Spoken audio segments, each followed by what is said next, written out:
Okay, good evening, everyone. Today is the 27th of August, 2025. I want to welcome all of the participants online as well as people listening to this later on through the YouTube channel. Today is our first online workshop on the joy of wellness, creating a vibrant life. This is presented by Dr. Chetana Kripalu, who is the CEO and the founder of the Angel Wing LLC. She is also with the Trinity Medical Associates, but this is not a presentation through that organization. This is a presentation through Angel Wing specifically. And she's going to speak for about 20, 25 minutes or so. She's got a lot of credentials, lots of experience, mind, brain, body, and meditation and wellness ideas, and just amazing stuff that has been accumulated and practiced in her life for many years. In addition to that, she engages very regularly in our monthly retreats and online retreats and has given excellent guidance and directives for the development of Angel Wing LLC. All right, so with that, Dr. Chetana Kripalu, you may begin your presentation. I will also hit mute here, and you may and just tell me next slide. I'll go to the next slide. Thank you, Sachin, for in such a wonderful introduction. Let me start by saying, why did I want to start? Of course, it's long overdue, but the title is Joy of Wellness, Creating a Vibrant Life. The only reason to choose this title for this whole presentation, hopefully for the next year, in small portions and in very simple terms, is because in general, when we talk about health, we always talk about look at food or just nutrition or just exercise or movement. We don't think of us as a whole being. So we want to look at ourselves in a way that we can actually live our life joyfully. So the idea is to find joy in looking forward to how good you want to feel and live a vibrant life. So that is the whole idea in this series. So this is not just a lecture series. This is just to present whatever knowledge I have gained through my years, and then of course Q&A. So you can ask me any questions, anything really. So when we talk about wellness or health, we want to know this is what we've come up with and I've learned. And through my own study experiences as to there is foundational pillars of wellness or health. So again, coming back to definitions, wellness means you want to feel wonderful all over, mind, body, and spirit. So we want to focus on that. And then what does health means? Health is not just means that absence of disease, right? That means if you don't have, like, let's say I don't have diabetes, I don't have blood pressure, I don't have all these labeled diagnoses, does that mean I'm in excellent health? Probably not. So we want to look at it completely in a way as to complete state of wellness, where you are vibrant, you're living your life to the fullest, and full of energy, trying to be always be conscious of where your where the being is, like what am I doing. And again, we've through our other lectures and series, we've talked about who we really are. The focus is on self mastery and personal transformation, which you're doing already, but we just kind of integrate all this into the other aspects of wellness, basically. So that's where we are trying to focus. So what the main thing is, there's 7 foundation pillars of health, and we'll only go through those today, and then kind of focus on each of them as we go along. So what are the 7 foundational pillars of health? So the first one, in my definition, is really stress regulation. And what does that mean? What is stress? So let's focus on, stress is a very general term, right? So what does it even mean? It means that how does the being, like I'll just call ourselves beings, because that's just easier to look at it that way.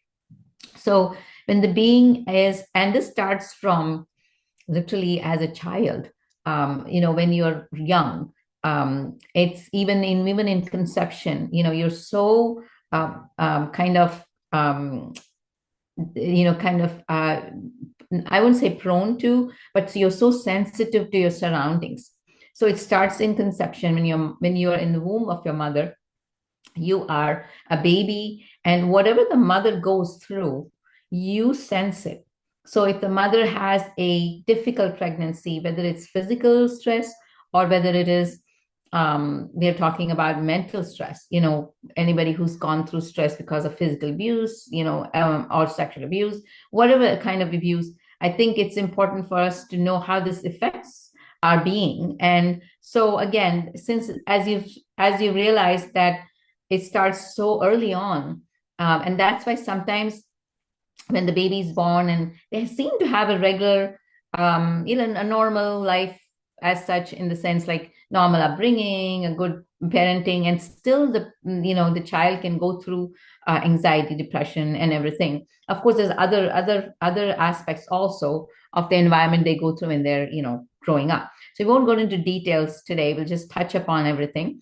So that's the chronic stress, right? So that's what we call it, this chronic stress. So chronic stress, basically, what does it do to our body? So the body is meant to grow. It's supposed to go through all these chemical reactions, which are, amazing for the development and, like detoxing, protein synthesis, relaxation, building muscle, and all those beautiful phenomena which happen in the body. But what happens is when you are under stress, your body is in flight or fight. So then obviously the everything else shuts down except the emergencies. It's like, for example, I know it's an extreme example, but it's very similar in a war zone. Like let's say in somewhere strip like Gaza or somewhere else, the only thing they're looking is the basics. Nothing else seems to be really happening. The growth of the nation or how the children can have a better life. All they're looking for is safety and the basics of food and clothing and things like that. So this is what the body does. So it cannot focus on the good stuff. It starts focusing only on immediate stuff. So, and that can last long. So what does it do? It just fuels inflammation. And homeostasis is a state of balance in the body. So it disrupts that. And that's what causes diseases over long term. What is hypertension? Hypertension is high blood pressure. Why does the blood pressure go up? And what does hypertension? Is there so much tension that the child is growing in an environment where there's chronically, violence and, whatever kinds of stress at home, your blood pressure is going to, go up and down, and over time, the body has to adapt, so it stays high. So that's how they develop hypertension. This is just one of the mechanisms. And then, of course, diabetes. There's other of course, I would say factors like genetics and family history and stuff like that. But we're just purely focusing on the stress part of it. And then, of course, cardiovascular disease, as you know. So that's why managing stress, what does it do to us? Is restores balance, again, brings us back to homeostasis, and so that it helps us stay in good health. And this is not just in the body, right? It affects your mind too, as we know, as we talked about it. So that's the first pillar in wellness, health and wellness. Now, the second one is nutrition. We all know about nutrition, right? So what does nutrition mean? It's food. So food is medicine. That's the original, the definition. And so food is important because every aspect of food is important, not just the proper intake of, vitamins, minerals, and macronutrients. And we'll talk about in detail as we go along about what is macro and micronutrients and, things like that. So there are certain things the body already can process, but there are certain things you need from outside sources. And that's where the food is very important. Now, again, food is important from morning till night. Again, the timing of the food, the quality of food, And what are the different forms of macronutrients? What are the micronutrients? We all know about, carbohydrates, we know about protein, and fat. These are all macronutrients, right? Micronutrients are all these different minerals and vitamins which are important in, a lot of vegetables and fruits and, other things. So I think these are all, as we know, are important for our body on a regular basis. And timing is very important too, because depends on what time you eat your breakfast. Are we disciplined enough to keep a certain timing for these things, whether it's in the morning breakfast, or are you eating 3 meals a day, or are you eating, for example, like, or not eating at all, or eating all the time, or eating a lot. So again, coming back to kind of tying the mind and nutrition food, it's important for us to focus on conscious eating, which is very, very important, and which we don't do nowadays. Everybody's on the go, eating while, working, or eating in a rush, standing and eating, just gulping their food. So this is also absolutely important. Why? Because when you can be eating the best form of food, but if you're just gulping it down, the body doesn't is in a state of stress. It doesn't process the nutrients the way it should be processed, and it doesn't allow it to metabolize. Your GI system doesn't function properly. Your elimination doesn't function properly. Detox doesn't work properly. So essentially, the body is not in a relaxed phase. Like we said before about the stress, it's the same thing. If you're not in a relaxed state, you're not in a, it's so-called a parasympathetic state, then you are not going to absorb all these nutrients. That's why we see a lot of, gut problems nowadays. And it's over time. We talk about leaky gut. How does that happen? It's because of, not eating the right food, but also because of the mind body connection, gut brain connection, which is really, really important. So there's all these aspects of nutrition, and of course poor nutrition nowadays, because it's a fast food world, and you're trying to get processed food world. You're trying to get as much as quickly as possible, especially young families with children. It's hard for them to keep it together. But again, we have to think about ways of meal planning and things like that, which I used to do. Of course, I cook now every day, but I used to do meal planning every single week in the beginning of the week, to portion it out for dinners every day. And then, of course, breakfast and nutrition was simple. So we'll talk about those details as we go along.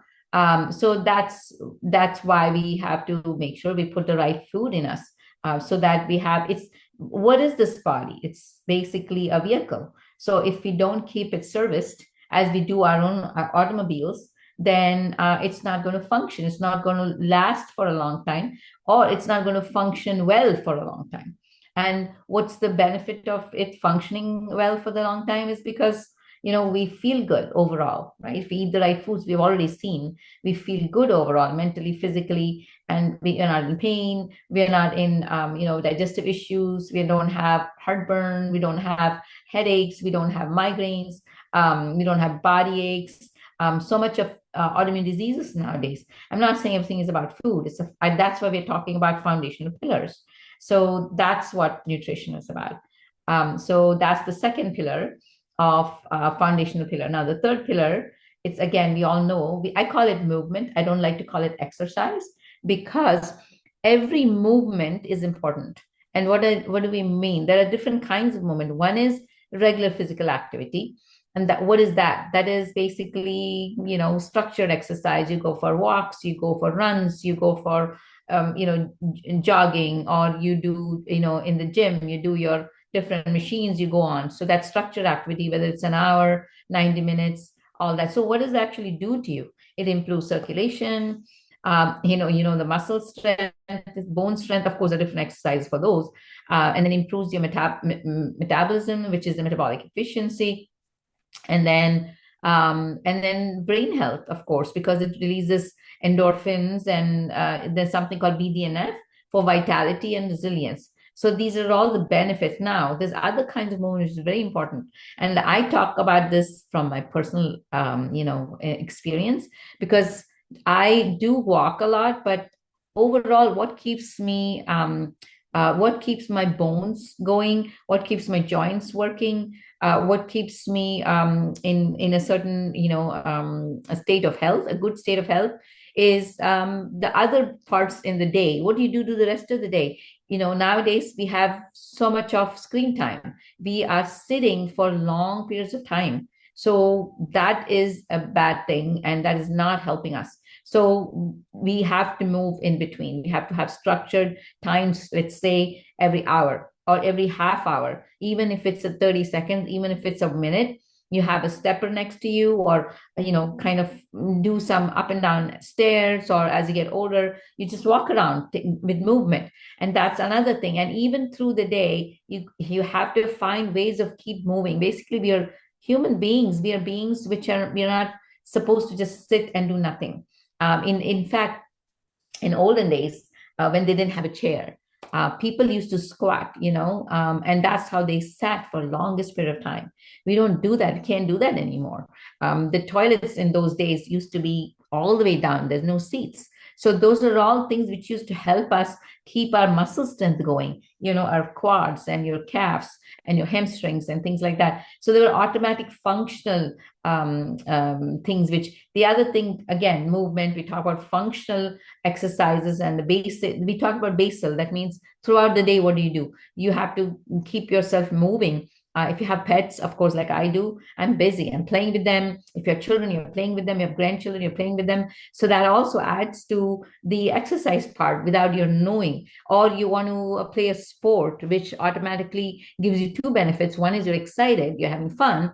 And then on top of it, it gives the benefit of all these hormones we're talking about. So those are all excellent, ways of movement. And so you have to think about it in different ways, not just one thing. So they all have benefits. Like, for example, even people who are not able to move much, for example, are elderly, which who are sitting and watching TV, let's say, for 3 hours. Apparently, I didn't know that. Its average time of watching TV is 3 hours. So I say that if you're watching, every commercial which comes up is about 30 seconds or 45 seconds. I used to tell them to move at that time, get up and move. So two benefits for that is when you get up, those muscles which you get up are actually, are maintained so that you can actually get up and walk. And then the walking, of course, keeps your other muscles work. So you get about 45 minutes, believe it or not, of exercise if you are doing that within the 3 hours, if it's watching a movie or a TV show, whatever it is. So ideally, you have to move essentially. So the ideal time for structured exercise is in the morning. But then again, it doesn't matter. So moving is important. So we don't, even if you're not doing exercise at a particular time, it doesn't mean it's a waste. No, you can move, you can do all these things, so that's really beneficial. So the next pillar is reduction of toxicity. Now, this is very important for us in this modern world in the cities. It's become a problem, and we all know that. And most of us live in cities. We are in the suburbs here, but however, even then, we are still exposed to a lot of things. For this is basically the best, all different kinds of pollutions we're talking about. From food, of course, there's a lot of these processed stuff, and they now talk about plastics and stuff like that, which is kind of scary. But again, we just want to be aware of it. We don't have to be afraid and not, do or function. That's not the idea. So we want to make sure that we are aware of it as much as possible. Fresh food, cook yourself as much as possible than eating out, because you eat out, you have no control over what goes in. Occasionally, everybody has to do that. You have to have fun, but don't make it a regular habit. Try to put things, simple stuff. You don't have to do, and we'll talk about it in detail when we talk about those things. You don't have to do complicated things. It's very easy, even if it's a single person living, but you need to take care of that. Again, pollution in water, we don't have that issue, but still, again, our water is so purified that there are more chemicals. So we have to make sure you use a water purifier and things like that. Then air pollution, of course, if you have smoke and live near factories, you always have the potential. Plastics we talked about, chemicals is again in water, radiation overload. Again, we are not there. We don't, but there are zones where exposure is there. So they all disrupt our immune system, and it affects our liver, our hormonal system. So those are all, leads us to chronic illnesses. So as far as possible, the idea is to minimize the exposure. So that's the whole idea. That's the next pillar. So how about the next slide? Okay, so we all know that sleep is absolutely important, and even for people who are spiritual, meditate, everything, it's still important to sleep. The people actually have in America, I think it's about the I think the statistics is like 2.5 million Americans don't sleep at night. So many reasons for it. One is again coming from anxiety, stress, all those things. There's people don't they all have these are 2.5 million Americans have insomnia essentially. They don't sleep well at night. And so that's a problem because why is that a problem? There's a reason. If you look at our circadian rhythm, that means from the time we wake up and the sun comes up, as soon as the sun comes up, the sun literally hits our pineal gland. Our pineal gland is, you see this a point between our eyebrows and the back. There's a point here. It's kind of in the middle, if you can imagine the skull and an organ there. And so it's a very small gland. However, it's very important. So when the sun hits that, it starts secreting a hormone called cortisol, and we'll go over in detail. So this cortisol is very important for us because that's what keeps us awake. That's what keeps us functioning well, important, moving around. And that's important. Now, what happens when the day goes by? It wanes a little bit in the afternoon and comes up a little bit in the evening. But then over at nighttime when the sun sets, these cortisol goes down. It's supposed to anyway, goes down completely. And there's nighttime hormones like melatonin and other hormones, protein building hormones, which comes up in deep sleep. Basically, the idea is to disconnect the mind and the body so that these hormones work in the body to do all the good stuff, which is the most important part. That's why we say sleep is so important. So average is 7 to 8 hours, and everybody's different. So, but that's what it is for us when we need it, because otherwise, when we don't do that, the good functions don't happen. The detoxification process, the protein synthesis, the all the balancing of the hormones and everything. So that causes inflammation, that causes disruption in the immunity, and even causes disruption in our functioning of all the different systems. So this is why it's important, sleep. And of course, when you wake up in the morning after a good night's sleep, you just feel so energetic. You conserve a lot of energy. And why? Because of all the good hormones working for you in the body. So that's the next one. So connectedness, again, you'll all agree with us. We're not beings or creatures for isolation. So relationships, community ties actually really foster joy, purpose, and resilience. Why are we talking about resilience? Because you go through tough times in your life, and if you don't have a community or people in your life to support you, then it's hard to come up from that. So it's important. So again, isolation by contrast, like it says, it increases stress, it increases disease, because if it causes depression, your rest of the body's functions don't happen the way it's supposed to. And that's why it's important for increasing the mental, physical well-being. And the other thing which I have seen in my life, which is very important, is connectedness to the divine, as per everybody's beliefs, of course. Some kind of divine, doesn't have to be one religion per se, a spiritual connection, to say, even go inwards and say the divine is in you, if you want to do that, and tap into that resource, because we all need some anchor which is greater than us, greater than humans, greater than the environment, greater than all of us, and the stronger it is. And the studies done of people who have faith versus who don't, they do fare really much better in their resilience, and how they cope with life and the quality of life they have rather. So, and we talk about this in our Angel Wing, on Thursdays. Sachin talks about all these different religions, traditions, and where they come from. And if, and a lot of you attended. So it's just interesting how it's come about. So we do want to focus and, hone in on those things. who are we, the self, we call it the big S, things like that, so that we can hold on to that, which is kind of like a core, we talk about source, right? It is like literally the center point, which is holding everything together when things change. Everything's about change. What doesn't change in the environment? Every single thing changes. Nothing is constant. So how are we going to keep ourselves steady in this world as it changes? Everything changes around it. Our bodies change too. So that's why I said that the divine is important for us to hang on to, so that we can observe these things and kind of overcome our troubles, suffering, and things like that. It becomes easier as you go along. So that's that. And the last one is fun. I know people don't think about it as a pillar of health and wellness. This is actually one of the most important things and one of the least focused in our lives. And you can go anywhere, they don't talk about it as much as it's important. And fun is so important, play is so important. And that's why we need to do that on a regular basis, whatever form of it is. It's we talk about hobbies, we talk about learning different things. Even as you get older, you want to think of learning different things. You don't want to stop learning.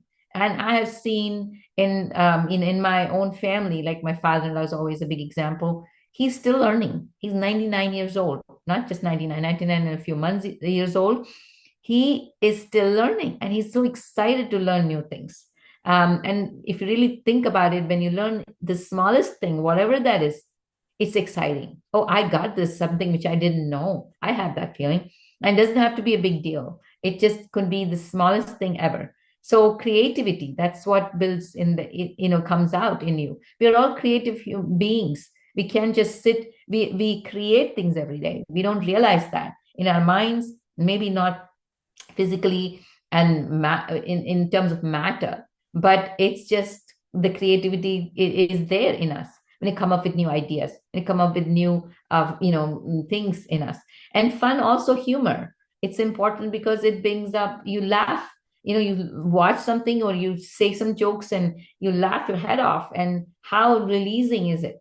It's a release of toxins in your body. And that's why we want to be childlike.